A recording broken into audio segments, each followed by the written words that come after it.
Okay, so I decided, instead of doing a special talk about community today, I felt it was more important to continue down the path of what we've been talking about for the last 5 or 6 weeks, and that's the process of stepping into love. And I decided that in order to love, we must learn to let go. This is so important.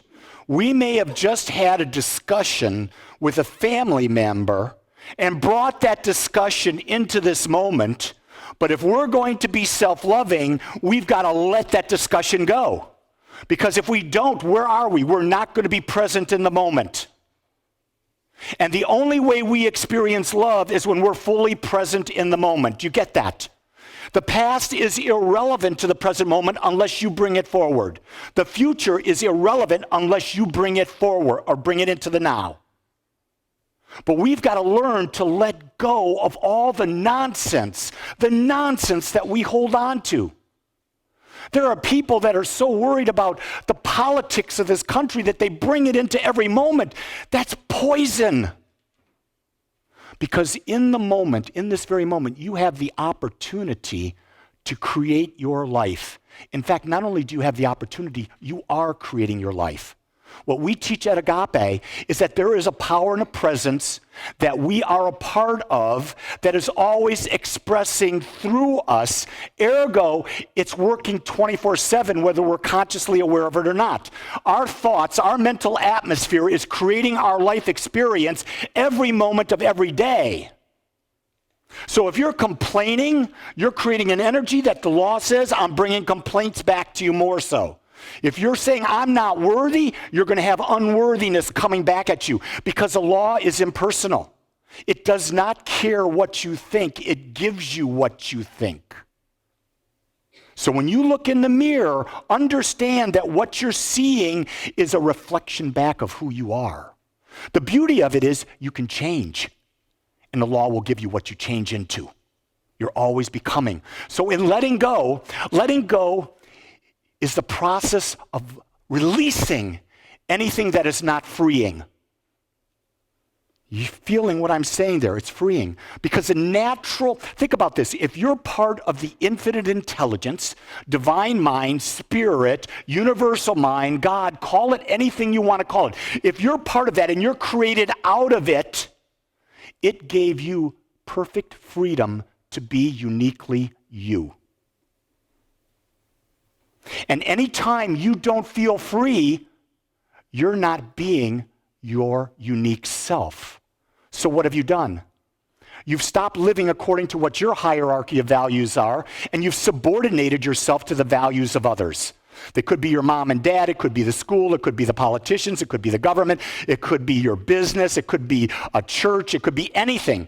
But you have said, my values are not important enough. I am not important enough as a unique expression of the infinite to be myself, and I'm going to try to please others. Whoa. And let me tell you, the second you start striving for freedom, the people in your life are going to come at you and say, don't you dare. Because I like you the other way. I want you to be controlled. And you've got to say, hey, time out. It's time for me to be me. Because this is what I was brought here for. I was brought here for the purpose of being uniquely who I am. And I was doing that by exploring, creating, and having fun. See, if you're creating what you love, you're having fun. If you're not having fun, it means you're not creating what you love. Does that make sense? Fun is not just about getting on the ground and doing a game with your granddaughter, your grandson, or not playing a video game. Fun is about being in life and engaged. So we must learn to let go of the belief that our purpose is to please someone else or their purpose is to please us. This is the fundamental reason why most relationships fail. Because we're under the adage that my wife should please me. I think she should. But the universal intelligence says, no, that's not her purpose. Her purpose is to be her unique self. Now, that doesn't mean that when you enter into a relationship, there's not an attraction.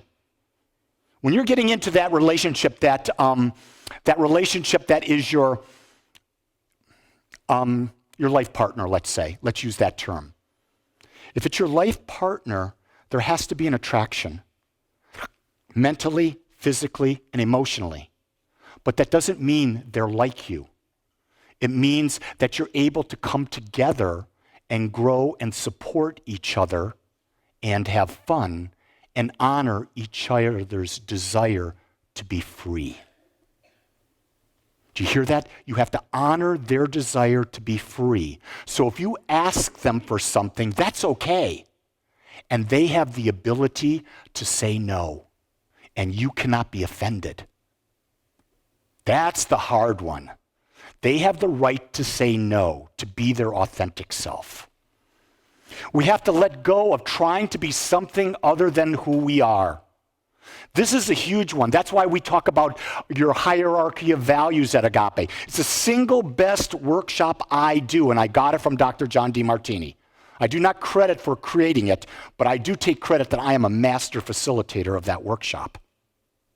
In fact, I've offered that workshop to the Centers for Spiritual Living so that every ministerial student can have that opportunity to get that. So that before they go into service of servicing others, they're clear about what their values are.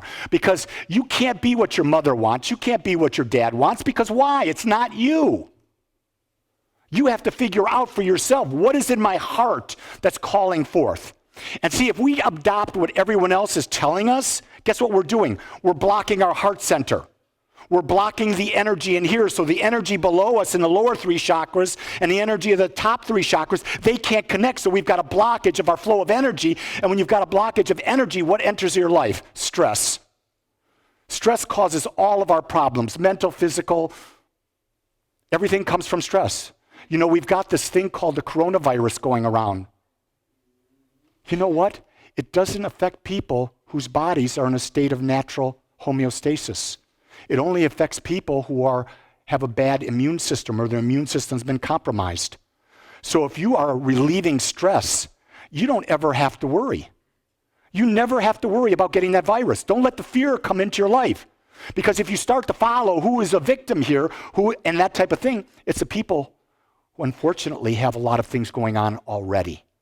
Now the key thing is if you have a lot of things going around already, you can fix that. The power is in you to fix that by eliminating the stress. Number one way to eliminate stress is through a practice of meditation. That is the number one spiritual practice that we teach at Agape, because it's the most important of any spiritual practice that exists. Every great avatar, whether it's on the east side of the world or the west side of the world, they all come back to meditation. Jesus meditated all the time. Buddha meditated all the time. Krishna meditated all the time. The great avatars on the planet right now meditate all the time. The Dalai Lama is all about meditation. But it's not about getting into the silence and disappearing. Because if you disappear, you're not here for the purpose that you're supposed to be here. And the purpose here is to interact. It's to have the experience of interacting with people, because that's where the fun is. We have to let go of the past in order to be in the now. Anytime we keep saying, I'm limited by the past, I'm limited by my past, the past is how relationships are. How many people do you know will not enter relationships because they once had a partner who cheated on them? And every relationship they go into, because that one partner cheated on them, they expect that the next person's going to cheat on them, and guess what they get? They get cheated on, don't they? Because why? It becomes their mental atmosphere. They create the exact condition they don't want. So if you're in a relationship, you create a relationship that's based on the idea, I have a loving partner who supports and grows me and is in integrity with their word. That's the most important thing. We talked about the power of your word last week.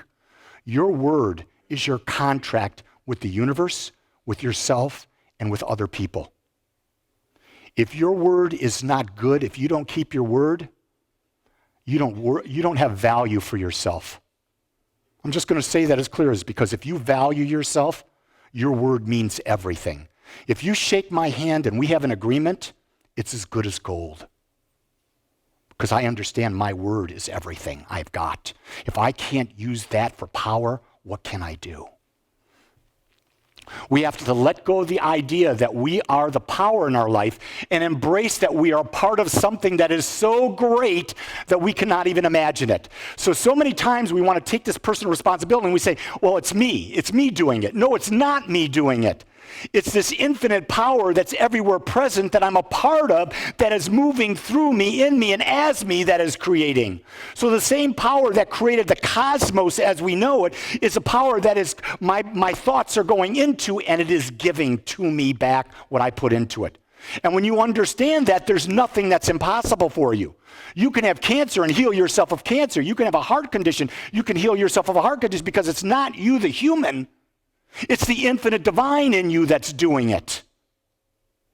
The great master teacher Jesus said, "It is done unto you as you believe." 8 words. Think about what that means. You don't have to believe in Jesus. You don't have to believe in God. You don't have to believe in an infinite intelligence. It doesn't say in those words, it says, you have to believe. And if you believe, that means your thoughts, words, actions, and feelings are aligned consciously toward a specific result. And they are held persistently and consistently. That's the belief. If you do that, you are assured of a demonstration. But if you're bouncing back and forth with thoughts, I'm worthy, I'm not worthy, I'm worthy, I'm not worthy, oh, the past, no, the future, no. You're sending a mixed message to the universe, and what are you going to get back? Mixed message. Because the law responds exactly to who you are, not what you want. Did you hear that? The law responds to who you are, not what you want. So you've got to let go of anything that is not what you want. That's a tough task. We have to let go of the idea that we are not enough. Who am I to think that I could be a multimillionaire? Well, I guess I'm the expression of God. I'm the infinite intelligence of the universe. There's an infinite supply out there, so I can be a multimillionaire with no problem. I'm not denying anyone else the right to be a multimillionaire, am I? So why can't we all be multimillionaires? Because we don't believe it's possible. And when we don't believe it's possible, we don't act as if. Millionaires have a way of acting. They have a way of understanding that the first thing you do when you get your money is you invest. You don't spend. If you're not investing first with your paycheck, you're destined to be in poverty the rest of your life. It's that simple. The formula is easy. People don't follow the formula. I'd rather have these new Lululemon pants. What are Lululemon pants? They're about $100 or more, am I right? They're amazing, yeah. You put on a Lululemon pair of pants, all the bumps disappear. You know, oops, I got carried away with that one. But you could take that $100 every month and invest it. If you invest $100 every month in an S&P 500 index fund, in 30 years, you're a millionaire. So would you rather have amazing pants on your butt? Or would you rather have $1 million where you're financially free to do what you want, when you want, and how you want it? You see, it's a preference, and you have to determine what that preference represents to you. Hey, you can go through life. I'm not saying be a millionaire. I'm saying you could have the greatest collection of Lululemon pants. Just ask Elaine. She's got that collection. And I know she'll be happy to model them for you. It's terrible when the minister knows you. And yet I want you to know, I'm not picking on Elaine, because Elaine is one of my favorite people in the entire world. I have a relationship with people that people think, well, I'm picking on them. No. What are we doing? We're having fun. Isn't that what life is? We tend to take words way too seriously. We've got to let go of the idea that words hurt us. Sticks and stones may break my bones, but words, they don't hurt. We created this illusion that we have to be this so politically correct in the world today. The fact is, you're an infinite expression of the one. You are an infinite expression of one. That's who you are. The infinite expression of the one doesn't care what someone else says, because it knows who it is. We have to let go of people who are no longer a vibrational match to who we are. Do you get that? There are maybe life partners, There may be parents, there may be friends, business associates, and if they're vibrating at a level so different and there's no way that you're able to be in that person and maintain your uniqueness, it's time to let them go. Why? Because it's holding you back from being your greater self. And there's nothing more important. And when you're being held back, you're going to be an emotional wreck. Because your heart wants to express more. Your heart wants to be around people who accept you as you are. Your heart wants to enjoy life and be a part of people. And if people are holding you back, I'm not saying you have to leave right away, but I'm saying you have to change. You have to form that relationship so that relationship's about support and growth and the freedom to be authentic. And in that authenticity, have a lot of fun. We have to let go of the idea that something outside of ourselves knows our life purpose. No, God does not have a plan for you. Can I be really clear about that? God does not have a plan for you. The plan for you is whatever you decide. And you have a DNA inside of you that your heart is calling you forth that wants to express and be experienced. And you've got to tap into that power, into that idea and say, I now know what my calling is. I'm living my calling with you right now. I love to teach and speak about how to self-love through conscious living. That's why I'm here on Sundays. That's why I'm a part of this community. That's why I do Facebook Lives. That's why we do all this stuff, because it's my joy. The administrative part about this is not my joy. And I noticed a change in me on my beloved Debbie, who's our treasurer, who is in charge of all this stuff. She is a master of detail. She got ill, and so she turned it over, so I started to go into administratively this morning, getting this thing coordinated, because you didn't see what it was like when we came in. You just saw it as perfect. But I realized I'm very good at managing detail. I'm exquisitely good. I did it in the corporate world for 32 years. I excelled in it that I rose to the level of a vice president. But I didn't enjoy it. But I did it because it was given to me and it was mine to do. So I linked it. I linked it to the idea that if I do this, I get to do what I love the most. So I didn't go into regret. I just got into it. But I observed what I was observing. Does that make sense? I saw where I was. I realized what was it in that moment. That's when awareness comes in, because we talk about conscious living. Conscious living means being aware. And then understanding what is mine to do. What is mine really to do? We have to let go of unrealistic expectations set by ourselves and others. Big thing here is I go to a Forrest gym. Where are you, Forrest? You're somewhere in here. There he is. He's got this boutique gym where he's got these incredible machines that you work on for 20 minutes and your butt is absolutely kicked. Well, when I broke my wrist on October 26th, I had just started like a month and a half earlier, and I was really getting some great gains. I was seeing the muscles.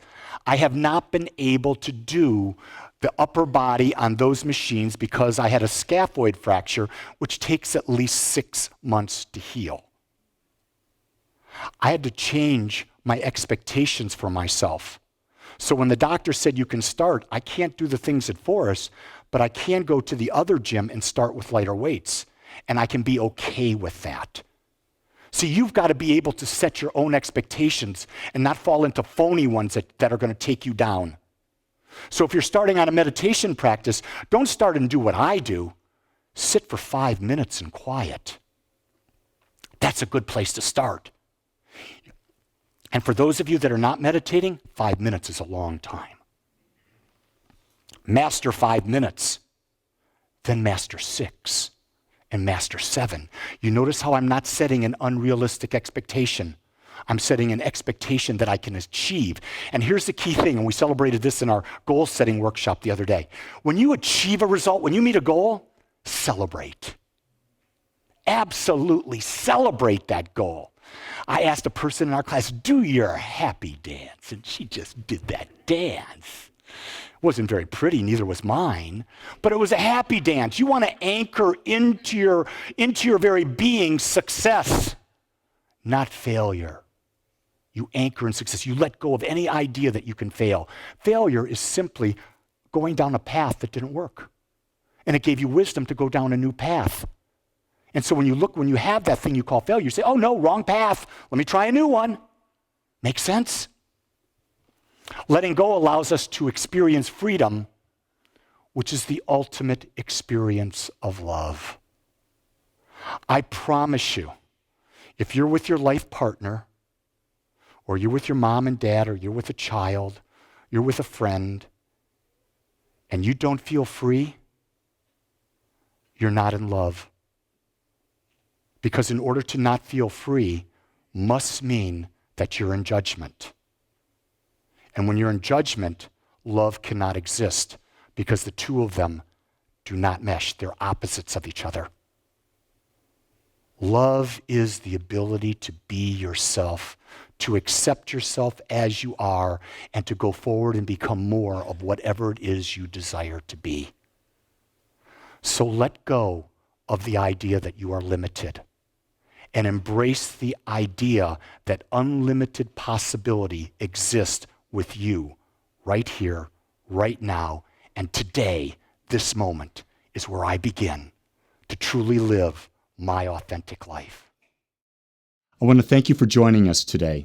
I'm so grateful that you took your time to watch or listen to this message. If you found this message beneficial, I would ask that you go to our website, agapecsl.com. Once there, click on the donate button and experience the joy of conscious and purposeful giving. Or if you would like, text your gift by simply dialing 972-532-6976. It is through your gifts that we are able to bring this message to you in the world. I would ask that if you like this message, to please subscribe to my YouTube channel under my name, Lee Wolak. Again, I want to thank you for joining me in the Agape community as we learn how to better self-love through conscious living.